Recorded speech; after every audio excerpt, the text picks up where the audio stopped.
When I was a teenager, I didn't know who I was or what I really wanted to be. So like many other young people, I decided to become other people. I decided to become a soldier, because soldiers have power, and power equals respect. And respect and self-respect are the same, right? Little did I know. As a soldier, I patrolled often in the mountains and the woods and the jungles. Spent a lot of that time that we called humping in the Bolivian jungles and the jungles of Panama, where the deep, rich, beautiful verdant green of the forests and the animals really sank in. And you had to be quiet. After a while, that quiet affected me and introduced me to a whole new realm. I ended up reading often because of that.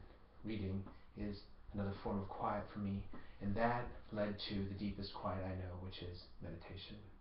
Now, reading, meditation, spending time in nature opened my eyes to the truth that quiet is essential to know yourself.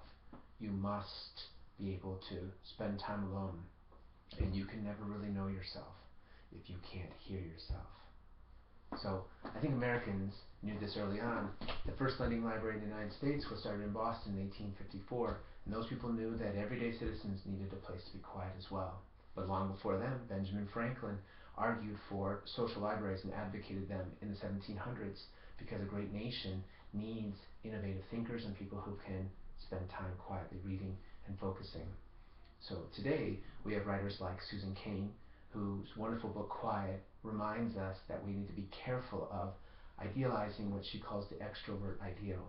Everybody wants to be outgoing and gregarious, when really we have to be ourselves, and everyone should practice some quiet, because quiet, according to her, has led to the majority of our spectacular innovations like computers and internet, things like that.